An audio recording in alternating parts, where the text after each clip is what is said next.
ప్రస్తుతం మనతో పాటు ప్రముఖ ఆధ్యాత్మికవేత్త, ఆస్ట్రాలజర్, జ్యోతిష పండితులు రవిశంకర్ శర్మ గారు మనతో ఉన్నారు. గురువు గారితో మాట్లాడదాం. నమస్కారం. నమస్తే అండి. మే నెల విశేషంగా సింహరాశి వాళ్ళకి ఈ నెల ఎటువంటి అదృష్టం రాబోతుంది, ఎలాంటి జాగ్రత్తలు తీసుకోవాలి గురుగారు సింహరాశి వాళ్ళు? తప్పకుండా మే నెలలో వచ్చేటప్పటికి సింహరాశి వారి గ్రహస్థితి ఎలా ఉందని చూద్దాం.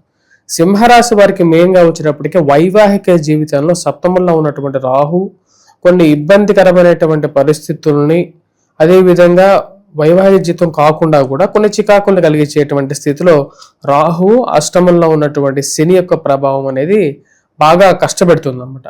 మరి ఈ యొక్క నెలలో వారికి వచ్చేటప్పటికి కొంచెం బెటర్మెంట్ ఉంటుందా ఉండదా? ఎందుకంటే కొత్త సంవత్సరం రెండో నెల ఆల్రెడీ వచ్చేటప్పటికి రెండో నెలలకు ప్రవేశించడం జరిగింది. ఈ యొక్క నెలలో మెయిన్గా వచ్చేటప్పటికి ఈ రాశి వారికి కొంచెం అనుకూలమైనటువంటి ఫలితాలే గోచరిస్తూ ఉన్నాయి. ఎందుకంటే లాభస్థానంలో ఉన్నటువంటి శుక్రుడు మరియు అదేవిధంగా గురువు యొక్క కలయిక ఈ రాశి వారికి వచ్చేటప్పటికి చాలా అనుకూలమైనటువంటి ఫలితాలు రాబోతున్నాయి. మెయిన్గా వచ్చేటప్పటికి ఖర్చు పరంగా కొద్దిగా ఖర్చు పెట్టేటప్పుడు కొంచెం జాగ్రత్తగా ఉండాలి. కానీ అనుకున్నటువంటి కొన్ని పనులు స్నేహితుల ద్వారా, బంధువుల ద్వారా సంపూర్ణంగా కంప్లీట్ చేయగలుగుతారు. ఆ విషయంలో అయితే ఎటువంటి సందేహం లేదు. వాటితో పాటు ఈ రాశి వారికి గురు శుక్రుడు యొక్క కలయిక ఏదైతే ఉందో ఈ యొక్క నెలలో అనుకూలంగా ఉంటుంది. వాటితో పాటు రాబోతున్నటువంటి మే 14వ తారీఖున రవి యొక్క సంక్రమణం, అంటే రవి యొక్క మార్పు మేషం నుంచి వృషభంలోకి మారుతున్నాడు. అంటే భాగ్యస్థానం నుంచి రాజ్యస్థానంలోకి ఎప్పుడైతే రవి యొక్క మార్పు జరుగుతుందో అది రాశి వారికి సానుకూలమైనటువంటి ఫలితాలు ఇస్తుంది. మే 14 అంటే ఫస్ట్ హాఫ్ అనేది కొంచెం స్లో డౌన్ లో ఉన్నప్పటికీ కూడా ఈ రాశి వారికి శుక్రుడి యొక్క స్థితి కొంచెం కాపాడగలుగుతుంది. ఈ రాశి వారికి మెయిన్ గా మనం చూసినట్లయితే మే 14వ తారీఖు నుండి, అంటే second half of the month నుంచి వీళ్ళు పెర్ఫార్మెన్స్ పాయింట్ ఆఫ్ అంటే ఉద్యోగపరంగా నూతన ఉద్యోగ ప్రయత్న సంబంధితమైన వ్యవహార విషయాలు, అదేవిధంగా ఉద్యోగంతో పాటు ఈ రాశి వారు మెయిన్ గా వ్యాపార పరంగా కూడా కొంచెం లాభాన్ని స్వీకరించడానికి ఈ కొన్ని నెల అనుకూలంగా ఉంటుంది. ఉద్యోగపరంగా ఈ రాశి వారికి వచ్చేటప్పటికి ఎప్పుడైతే ఉన్నటువంటి ఉద్యోగంలో ఎవరైతే స్టేబుల్ గా లేదని, లేకపోతే ఉద్యోగ పరంగా జాబ్స్ కోల్పోయినటువంటి వారు, ఎందుకంటే ఈ మధ్య కాలంలో ఎక్కువగా జాబ్స్ అనేది మార్పు చేర్పులు అనేవి ఎక్కువ జరుగుతున్నాయి. జాబ్స్ సడన్ గా పోవటం, ఎందుకంటే అలాంటి ప్రభావం ఎక్కువగా ఉన్నటువంటి వారికి ఈ యొక్క రవి యోగాన్ని ఇవ్వగలుగుతాడు. అంటే కొత్తగా నూతన ఉద్యోగ ప్రయత్నాల్లో అనుకూలంగా ఉండటం, చేస్తున్నటువంటి ఉద్యోగం సరిగా లేదనేటువంటి ఫీలింగ్ అనేది ఎక్కువగా ఉండటం, ఈ యొక్క ఫైనాన్షియల్ స్టెబిలిటీ ఎప్పుడు సాధిస్తానన్నటువంటి ఒక భయం ఏదైతే ఉంటుందో దాని నుంచి కొంచెం ఒక పాజిటివ్ హోప్, ఎక్కడో దూరంగా వచ్చేటప్పుడు వెలుగుతున్నటువంటి సూర్యుడు లాగా వీరికి ఆ యొక్క సూర్యుడు వీరి జీవితాల్లో వెలుగునివ్వగలుగుతాడు. ఇక రవి యొక్క స్థితి ఈ రాశి వారికి అనుకూలంగా ఉంటుంది. చేస్తున్నటువంటి పనిలో కూడా వచ్చేటప్పటికి ఉన్నతాధికారుల యొక్క మెప్పు పొందగలుగుతారు. వీరు చేస్తున్నటువంటి పనికి సరైనటువంటి గుర్తింపు పొందగలుగుతారు. ఎవరైతే మెయిన్గా వచ్చేటప్పటికి ఈ టీవీ మీడియా రంగాల్లో, ఎలక్ట్రానికల్ మీడియా రంగాల్లో ఉండేటువంటి వారికి ఉన్నతాధికారుల యొక్క పని ప్రభావం ఎవరి మీద ఎక్కువగా ఉందో వారు చేస్తున్నటువంటి పనిలో కొంచెం ప్రశాంతత, అదేవిధంగా ఉద్యోగ పరంగా కూడా కొంచెం పాజిటివ్ గా టర్న్ అవడానికి కూడా అనుకూలంగా ఉంటాయి. వీటితో పాటు ప్రవచనకర్తలు, దాని తర్వాత ఎక్కువగా మీడియా ఫోకస్డ్ గా ఉండేటువంటి వారికి కూడా కొన్ని మంచి అవకాశాలు మే 14వ తారీఖు నుంచి వీరు పొందగలుగుతారు. వైవాహిక జీవితంలో పాటు వివాహ ప్రయత్న సంబంధితమైన వ్యవహారాలకు కూడా ఈ యొక్క నెల అనుకూలమైనటువంటి ఫలితాలు ఇస్తుంది. మెయిన్ గా వచ్చేటప్పటికి శుక్రుడు ఈ రాశి వారికి మిథునంలోకి ప్రయాణం చేసేది మే 15వ తారీఖున ప్రయాణం చేయబోతున్నాడు.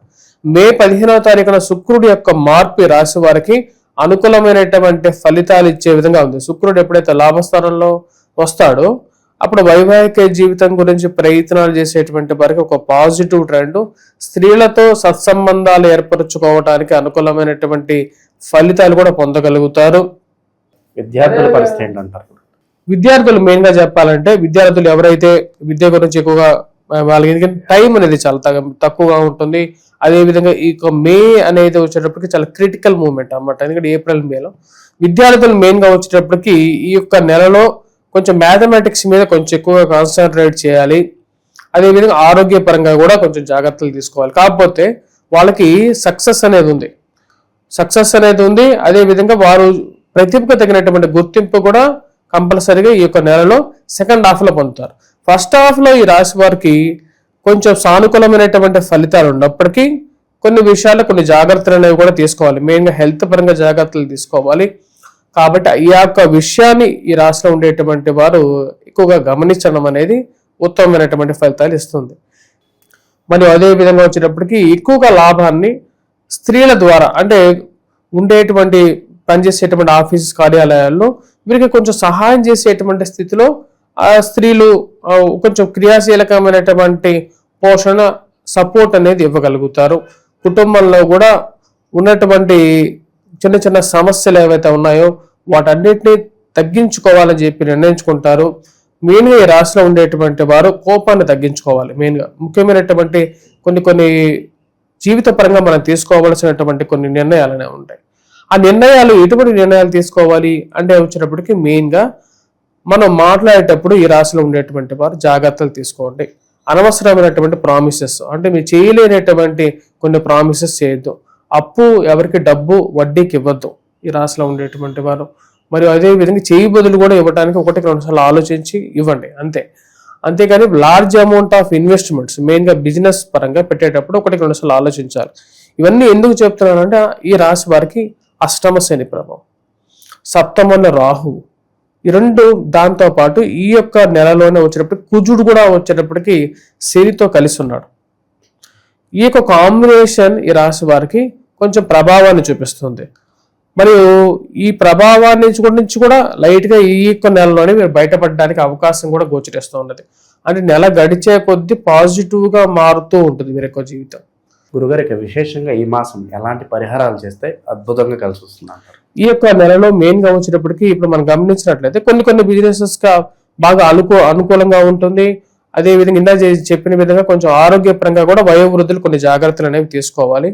మెయిన్గా ఈ రాశిలో ఉండేటువంటి వయోవృద్ధులు ఎవరైతే ఉన్నారో, అంటే ఎవరైతే వయసు అయినటువంటి వారు కానీ లేకుంటే ఆరోగ్యపరంగా కొంచెం ప్రభావం ఉన్నటువంటి వారికి కొంచెం జాగ్రత్తలు, హెల్త్ పరంగా జాగ్రత్తలు తీసుకోవాలి. మరి ఈ యొక్క నెలలో బాగా కలిసి వచ్చేటువంటి బిజినెసెస్ కూడా చెప్పాలంటే టీవీ మీడియా రంగాల్లో ఉండేటువంటి వారికి కొంచెం పేరు అనేది 14-15వ తారీఖు తర్వాత వస్తుంది. మంచి పనులకి గుర్తింపు అనేది పొందగలుగుతారు. సంఘంలో గౌరవం, గుర్తింపు అనేది పొందగలుగుతారు. అది ఎప్పుడు పొందగలుగుతారంటే 15వ తారీఖు తర్వాత నుంచి కొన్ని అవకాశాలు అనేది పొందగలుగుతారు.